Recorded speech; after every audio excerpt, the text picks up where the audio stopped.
If Zena George typed the wrong command, Lucas Huang would be dead in 10 seconds. Everyone in Vanty Bay knew Lucas Huang. Billionaire. Syndicate chairman. The kind of man people didn't cross twice. 3 years ago, he pulled Zena from a collapsing building and disappeared before she could thank him. Tonight, she finally stepped inside Huang Logistics to repay that debt. But the moment she connected to the building's network, she discovered a hidden logic bomb. And it was already counting down. The headquarters of Huang Logistics rose out of the Vanty Bay skyline like a monolith of glass and cold ambition. Zena George was stationed in the 48th floor relay room, a high-security node designed to bridge the gap between the basement servers and the executive suite. She had maneuvered for this contract the moment the Huang name appeared on the tender. Publicly, Lucas Huang was the billionaire chairman of a global empire. To Zena, he was the man who had pulled her from the wreckage of a collapsed building 3 years ago. He had left her with a life she shouldn't have and a single silver cufflink. She wasn't here for the salary, she was here to confirm the owner of that silver mark and determine how to settle the life debt she had carried since that night. Her handler, Minho, paced the narrow room. The chairman is heading out for a meeting, Zena. Once you patch this relay, we are restricted to the lower levels. Do not attempt to ping the 50th floor network. Zena didn't look up. She had been on site for only 4 hours, but as she ran the initial diagnostic on the 48th floor relay, she found it, a dormant logic bomb embedded in the firmware. It was a specific logic sequence, a digital signature her father had designed years before his death. She realized with a jolt of adrenaline that her father's stolen legacy was being used as a weapon inside the very house she had just entered. Suddenly, the red emergency lights in the relay room began to pulse. The alarm was silent, a high-priority override. On the 50th floor, the chairman had just entered his private lift. The command logs on Zena's screen showed the car's emergency brakes were being remotely purged just as the doors sealed. Logic bomb, Zena breathed. The car began a violent descent. Realizing she had seconds before the lift gained enough momentum to snap the cables, Zena grabbed her tablet and sprinted for the emergency stairwell. She only had 2 floors to climb to reach the primary override port. She reached the 50th floor landing, her lungs burning, and snapped her tablet into the maintenance service jack. Her fingers flew across the screen, forcing a manual controller override and re-engaging the magnetic brake sequence. Below her, the lift groaned as the magnetic brakes fought against gravity. With a final, jarring mechanical shriek, the car was pulled back up the shaft, locking firmly into place at the 50th floor mark. The heavy doors hissed open. Lucas Huang stepped out with a predatory grace, flanked by a silent bodyguard. He didn't look shaken, he looked expectant. Through the glass walls of his adjacent private study, Zena's eyes locked onto a display case on his desk. Inside sat the matching silver cufflink. Lucas looked at her, his expression unreadable. You found it faster than he said you would, Miss George. The silence on the 50th floor was absolute, a heavy, pressurized weight that followed the hydraulic hiss of the titanium security shutters. Zena stood by the maintenance port, her tablet still tethered to the wall, while Lucas Huang's bodyguard moved to block the stairwell, his right hand already inside his jacket, resting on something Zena chose not to look at directly. Lucas himself didn't move. He stood in the amber glow of the emergency lights, his silhouette commanding the room with the terrifying composure of a man who owned the air everyone else breathed. In my world, Miss George, there is no such thing as a happy coincidence, Lucas said. His voice was a low, dangerous velvet. He stepped closer, and the scent of sandalwood, the same scent that had lingered in the dust the night he pulled her from the rubble, filled the gap between them. He didn't look at her like a man who had done her a kindness, he looked at her like a puzzle he was prepared to break to solve. Neither of them moved. You were stationed on the 48th floor specifically because that relay is the most isolated node in this building. My head of security, Minho, was given strict orders to keep you under a no-contact protocol. Yet, you managed to bypass a level 5 lockdown and arrive at a private maintenance port exactly 4 seconds before my cables were purged. Zena didn't flinch, despite the bodyguard's hand hovering near the lapel of his suit. She met Lucas's unreadable gaze, her professional detachment acting as her only armor. "I didn't need a map to find this port, Chairman. I followed the logic," she replied, her voice cutting through the hum of the server fans. "The virus that hijacked your lift didn't just override the brakes, it used a recursive logic handshake, a specific ghost signature that belonged to my father. He didn't just design architecture, he wrote the family language I was raised on. I knew where the port was because he was the only man who would have built a physical failsafe into a digital trap." Lucas was quiet for exactly 1 second. "I knew who you were the night I pulled you from that building, Miss George. Your father was already gone." He leaned in, his eyes narrowing as he studied her face, searching for a trace of the girl he had saved 3 years ago. The silver dragon scale cufflink in the glass case on his desk caught the light, a silent witness to the debt between them. "Your father's work was supposed to be a closed loop, protected by the highest NDAs in the industry," Lucas stated, his tone dropping to a lethal whisper. "If his signature is being used as a skeleton key to my building, it means you are either the only person who can stop this siege, or you are the one who provided the key to my rivals." Zena held his gaze for exactly 1 second. There were 100 things she could have said to that. She said none of them. Because the cascading red lines now filling her tablet screen made every other conversation irrelevant. The logic bomb hadn't been killed by the recall, it had been redirected. "It's not targeting your data anymore, Lucas," she whispered, the use of his name unintentional as the gravity of the situation hit her. "It's identified every person on this floor. It's locking the ventilation system and preparing to vent the fire suppression gas. We aren't just locked in, we're being erased." The fire suppression gas was not loud. That was the worst part. It hissed through the vents with the quiet patience of something that did not need to hurry, and with every shallow breath Zena took, the edges of the room grew softer. The amber emergency lights bled into long, warm streaks across the dark walls. Her fingers felt thick against the keyboard. She had maybe 4 minutes before her coordination failed completely. "The primary firewalls are locked in a recursive loop," she said, her voice smaller than she intended. "Standard credentials won't touch it. I have to go deeper." She didn't explain what deeper meant. Not yet. She closed her eyes for exactly 3 seconds and reached back into a memory she had spent 3 years trying to bury, her father's voice, low and patient, making her recite a 64-character sequence before bed like other children recited prayers. He had called it their private game. She had called it strange. She understood now that it was neither. It was a key cut specifically for this lock. Her fingers moved before her mind fully gave permission. Each character, 4F, 2D, 9A, landed like a stone dropped into still water. Lucas stood behind her, close enough that she could feel the controlled heat of him, close enough that the scent of sandalwood reached her even through the chemical thinness of the failing air. He didn't pace. He didn't demand updates. He simply watched her work with the focused patience of a man who had already decided she would succeed, and that terrified her more than the gas. When the final character landed, the corporate interface didn't unlock, it dissolved. What replaced it was clean and black and deeply familiar, a minimalist architecture that had been waiting for the right sequence to arrive.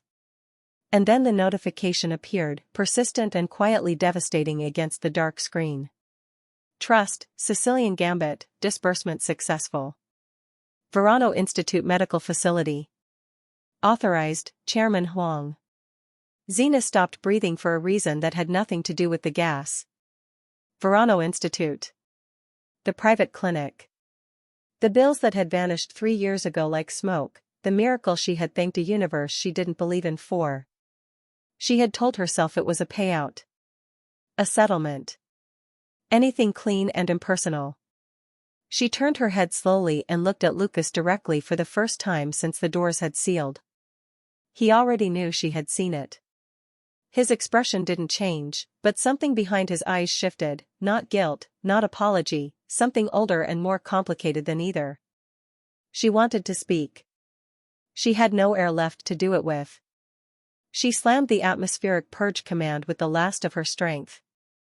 The shutters cracked open and cold, pressurized air broke into the room like a physical thing, sharp enough to make her eyes water.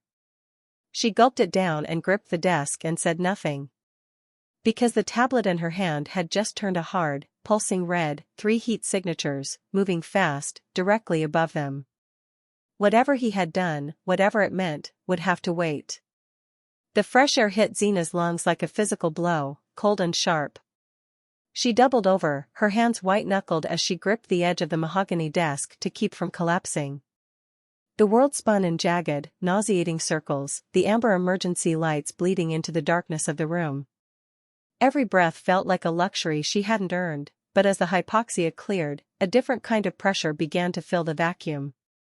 It wasn't the weight of the gas, but the weight of the man standing inches behind her. Lucas didn't move away.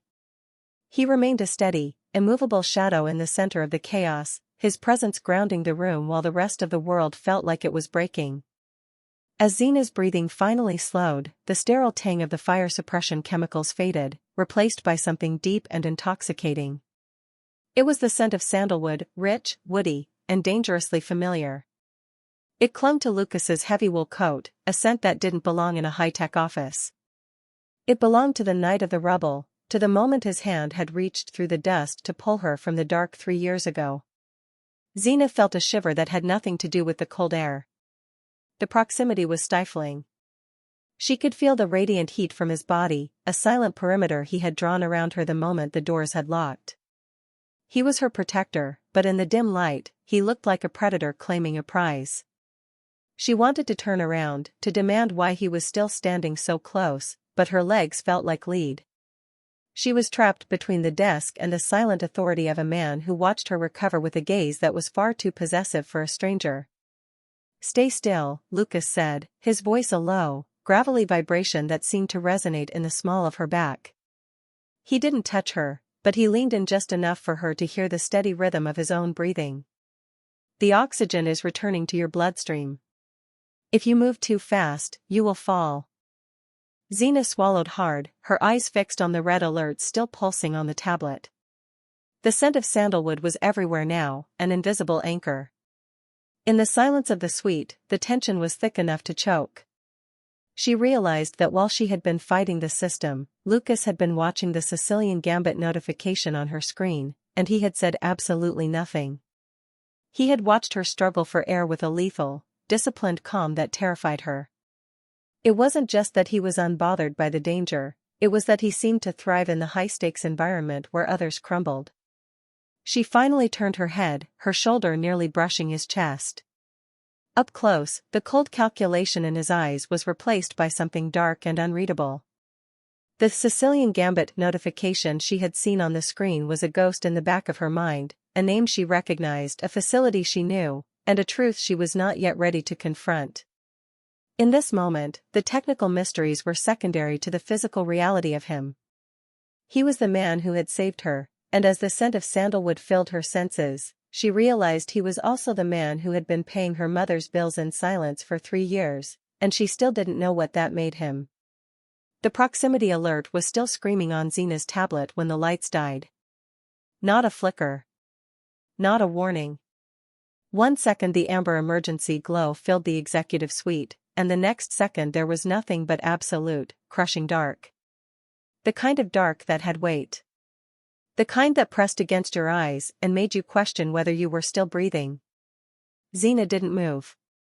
She had learned that lesson the hard way in her father's server room as a child. When a system crashes completely, you stand still and you listen before you touch anything.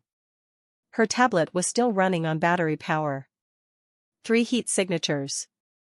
Still moving through the ducts above them. "They killed the physical grid," she said, keeping her voice flat. "This isn't a hack. Someone is inside the building's infrastructure with bolt cutters and a map." She felt Lucas shift beside her in the dark, his presence a wall of controlled heat. The scent of sandalwood cut through the cold, recycled air like a thread she could follow. "My father didn't just design the software brain of this tower," she said quietly. "He built a hidden software partition inside the building's existing firmware. A dormant logical network running silently beneath every system in this tower, invisible unless she knew the exact firmware address where it lived. He called it the spine. No construction team. No contractor. He wrote it alone, in a language no one else could read. But he would have needed a physical server to anchor it. Subroom B, Lucas said. His voice came from closer than she expected. Your father requested it be sealed into the original build plans. My construction team thought it was a ventilation node. Of course he knew. Of course he had always known exactly what her father had hidden inside his empire and said nothing. She bit down on that thought and moved. In a blackout his credentials meant nothing. The spine did not run on the main grid. It ran on her father's logic and her memory. For the first time since she had walked into this building, she was the one with the only key that worked. Lucas produced a small tactical light from inside his coat, the thin, precise kind that spoke of a man who planned for disasters the way other men planned for meetings. The narrow beam cut across the floor as they moved toward the interior wall. Behind them, the bodyguard followed without a word, his silence the professional kind that meant he had done this before. Lucas found the panel and pressed it open. Inside, a single rack of servers hummed on battery power, their indicator lights blinking a slow, steady green. Alive. Waiting. But as Zena stepped through the threshold, the tactical light swept across the back wall, and her blood went cold. The access terminal on the backup server had already been opened. The casing was cracked along the left edge, the precise, practiced damage of people who had been searching for something for a very long time and had finally found the right room but not the right key. A single line of code had been manually entered into the root directory, not typed in haste, but written with deliberate, careful strokes. Zena leaned in close, her breath fogging the screen. The code was in her father's handwriting style. The same rhythm, the same logic structure, the same ghost signature. But the timestamp read 48 hours ago. Before she had ever set foot in this building. The cracked terminal casing caught the light from Lucas's tactical beam like a wound. Zena didn't touch it. She had learned that from her father too. You read a crime scene before you disturb it, because the first person to touch evidence is usually the last person to understand it. She leaned in close, her eyes moving across the manually entered code on the root directory with the careful, unhurried focus of someone reading a letter from the dead. Because that was exactly what it was. The logic structure was her father's. She would have known it in her sleep, the same way he always opened a sequence with a redundant variable that looked like an error but was actually a signature, a small, deliberate fingerprint pressed into the code to say I was here. She had thought it was a habit. She understood now it was a warning system. He wrote this, she said quietly. My father. But the timestamp, she stopped. 48 hours ago. 2 days before she had accepted this contract. 2 days before Minho had called her with the tender details and the restricted clearance level and the very specific instruction not to approach the 50th floor network. She straightened slowly and turned to look at Lucas. He was already watching her, his expression unreadable in the narrow tactical light, the shadows cutting his face into something harder than usual. The scent of sandalwood was faint here, thinner in the cold, battery-powered air of the subroom, and without it the distance between them felt wider and more honest. Minho gave me this contract, she said. Not a question. Yes, Lucas said. And you knew my father embedded a ghost signature into this backup system. A pause. The kind that confirmed without admitting. I knew he had written something into this building's logic that no diagnostic sweep would ever surface. Something that could only be found by someone who already knew what language to look for. She felt the weight of that settle across her shoulders like something physical. Her father had not just hidden a code inside this building. He had hidden a door, and he had given the key to his daughter and the address to the man who ran the syndicate, and he had trusted, or calculated, that one day those two people would end up in the same room. The Sicilian gambit wasn't just a financial transfer keeping her mother alive.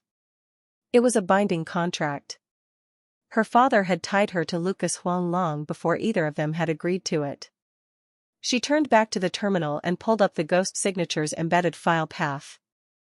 It led to a single encrypted folder sitting beneath 7 layers of misdirection, the kind of architecture that took years to build and seconds to collapse once you knew the exact sequence. The folder was labeled with one word: Verano Institute. Before Zena could reach for it, the bodyguard's hand came down firm on her shoulder from behind, and above them, directly above the subroom ceiling, something heavy and deliberate took one slow step. Then another. Then stopped. Whatever was in that folder had waited 3 years. It could wait 60 more seconds while she figured out if they were still alive to open it. The step above the ceiling did not repeat. That was worse. A single footstep that stopped meant whoever was up there had found what they were looking for. Zena's hand hovered over the Verano Institute folder on the terminal screen, her fingers not quite touching the keypad, every nerve in her body caught between the need to open it and the cold, practical understanding that opening it right now would consume the only seconds they had left to prepare. Lucas made the decision for her. He reached past her and hit the screen lock in one clean motion, his arm crossing her line of sight close enough that the sleeve of his coat brushed her shoulder. He didn't apologize for it. He turned to his bodyguard and communicated something with nothing more than a look, the kind of silent language that only existed between a man and someone who had survived dangerous rooms with him before. The bodyguard moved to the left of the panel entrance without a sound. Lucas moved to the right. Zena stayed at the terminal, which told her exactly where she ranked in his instinctive calculation. She was the thing in this room worth protecting, and the folder behind the screen lock was the reason why. She wasn't sure if that made her feel safer or more like a target. The panel burst inward with a single, practiced kick. 2 men came through fast and low, the kind of entry that was trained and not improvised, their movements stripped of hesitation. They were not syndicate security. Their gear was too dark, too clean, too deliberately unmarked, the kind of anonymous that cost money to assemble. Lucas moved the moment the second man cleared the threshold. Zena had read him as controlled in every situation she had placed him in since the lift doors opened. She understood now that control was a choice he made, not a limitation he lived with. What she watched in the narrow space of the subroom was brief and efficient and deeply unsettling in the way that competence at violence always was. The first man went down against the server rack. The second lasted longer, which only meant Lucas allowed it. When it was over, Lucas straightened his coat with 2 precise movements and looked at the man on the floor with the cold, flat expression of someone closing a file. The bodyguard was already binding the second intruder's wrists with the detached professionalism of a man who kept zip ties in his jacket as a matter of routine. Zena looked at Lucas across the dim room and felt the distance between what she had assumed about him and what he actually was collapse into something she had no word for yet. He turned to her before she could reassemble her expression. "The folder," he said quietly. "Open it now. Before the next team arrives." She turned back to the terminal and released the screen lock. The Verano Institute folder opened. And the first document inside it was not her mother's medical file. It was her father's death report, signed at the bottom by Minho. The Verano Institute folder had 3 layers. The first was her mother's medical records, clean and time-stamped, every payment authorized under the Sicilian Gambit protocol exactly as the notification had shown.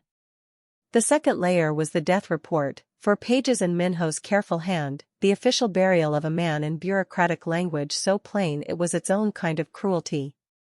The third layer was a single document with no title. Zena opened it and recognized her father's logic structure in the first line the way she would have recognized his voice in a crowded room. It was not a letter in the traditional sense. It had no greeting, no sign-off, no emotion that could be used against him if it was ever found by the wrong person. It was written entirely in the language of systems, cause and effect, if this then that, the grammar of a man who had spent his life thinking in code and had chosen to say the most important thing he ever said in the only language he fully trusted. He had found the irregularities in the syndicate's financial architecture 2 months before he died. Transactions routed through shell companies that did not exist on any public register, payments authorized by a clearance level that predated Lucas's own chairmanship. Her father had found what Lucas had suspected for years but could never prove. Chairman Lim had built his hidden network into the syndicate's foundation before Lucas ever took the chair. And without evidence, no move could be made against a man that senior. Her father had documented everything. He had then done what any great architect does when he discovers a flaw that cannot be patched from the outside. He had built the consequence directly into the foundation. The dead man's switch was not a file or a program. It was a condition. A permanent state of readiness wired into the building's firmware at the deepest level, below the operating system, below the security layer, in the place where the building's logic first woke up every morning. If a specific 32-character sequence drawn from the second half of the hex code was entered from the secondary maintenance terminal on the 50th floor, every hidden transaction, every shell company, every ghost record in the syndicate's network would transmit automatically to every relevant authority simultaneously. It could not be stopped once started. It could not be recalled. It had no override. At the bottom of the document her father had written one name. Chairman Lim. He had found the name embedded in the authorization trail of every hidden transaction. The one signature that appeared above all others. The one that should not have existed at all. Zena looked up at Lucas. She watched his face as he read it over her shoulder, and she saw the exact moment the name landed. It was not shock. It was the specific expression of a man having the last piece of a puzzle confirm what he had already suspected and hoped was wrong. Lucas looked at something on his own device, a small secondary screen Zena had not noticed before, thin and dark against his coat lining. Whatever it showed him landed with the quiet weight of a confirmation rather than a surprise. He has been inside this building since before the breach team arrived, Lucas said. His voice was very quiet. He came in through the sub-level access that only 3 people in this organization know exists. Zena's hand was already on the terminal. The spine's internal sensors were still active, mapping every heat signature in the building the same way they had tracked the breach team through the ducts. She watched the single dot moving through the building with the unhurried confidence of someone who believed he still had time. He is heading to the executive suite, she said. Take me there. Lucas looked at her for exactly 1 second and then moved toward the panel without another word, which was the clearest answer he had ever given her. They took the service corridor. Lucas led. The bodyguard covered the rear. Zena stayed between them and did not pretend she was anything other than the most important person in this corridor, because the terminal on the 50th floor required her hands and her memory and nothing else would substitute.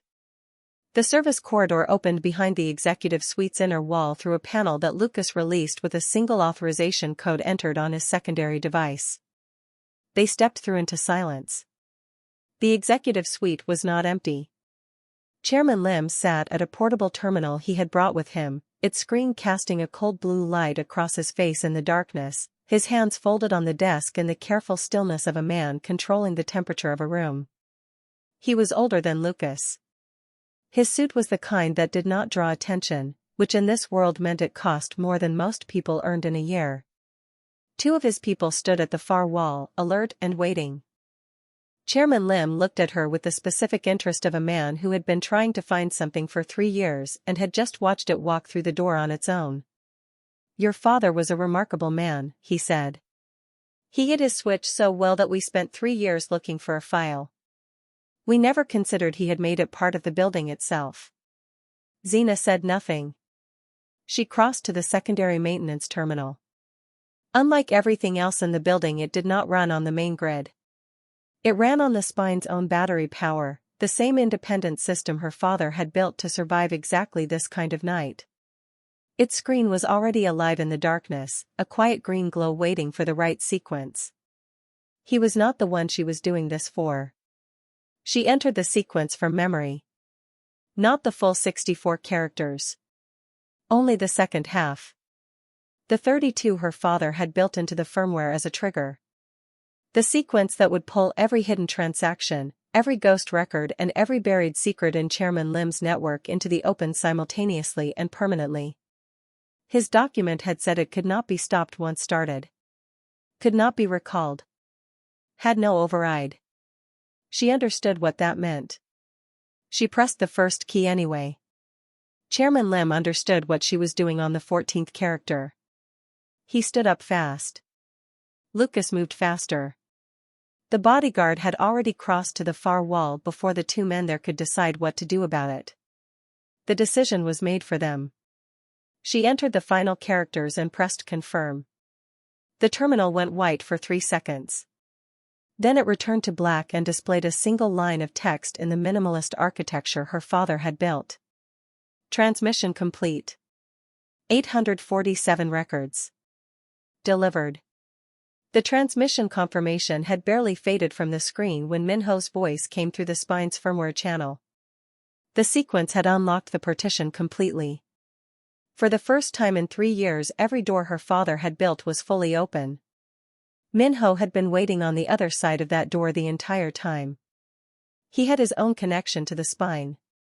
That was something else he had never told anyone. "It is done," he said.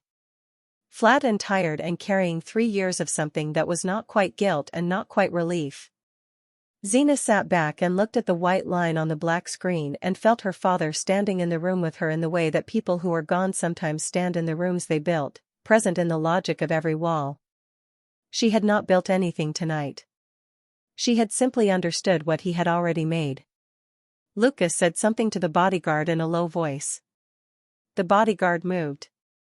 Then Lucas crossed the room and opened the door and was gone without explanation. Zena did not follow. She had nothing left to carry. She slid from the chair to the floor and put her back against the mahogany desk and waited in the quiet green glow of the terminal her father had built for exactly this moment. The authorities arrived at Huang Tower 40 minutes later. Zena knew they were coming because the dead man's switch had been designed to announce itself the moment it transmitted. Her father had not built a silent weapon. He had built a flare, bright enough to be seen from every direction at once, because a man who spent his life inside a system knew that the only way to change a system was to make its secrets visible to everyone simultaneously.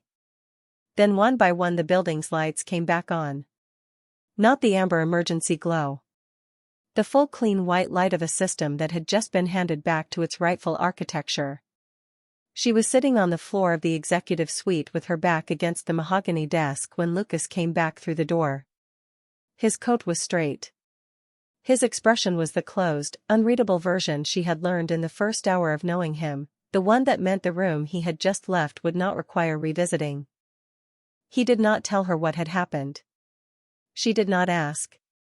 There were parts of his world that operated on a logic she had chosen tonight to activate rather than dismantle, and she understood the difference between justice and the thing that came after it when justice did not have enough jurisdiction.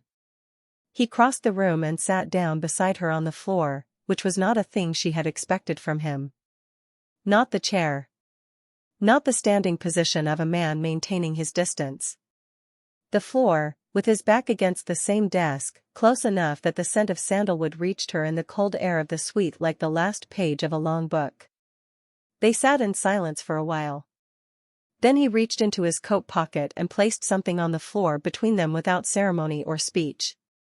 The silver cufflink from the display case on his desk, the match to the one she had carried for 3 years, the compass that had brought her to this building and this night and this moment. He did not look at her when he placed it down. He looked straight ahead at the room the way a man looks at something he has been waiting a long time to put down. Zena looked at the cufflink on the floor between them. She looked at the one she had carried, still in her pocket, the weight of it as familiar as her own name. Her father had tied her to this man with a logic more durable than any contract. He had hidden a door inside an empire and given one key to his daughter and left the address with the man he trusted most, and he had calculated, with the quiet certainty of someone who thought in systems, that they would find their way to the same room. She picked up his cufflink from the floor. She placed her own beside it in its place. An exchange. Not a surrender.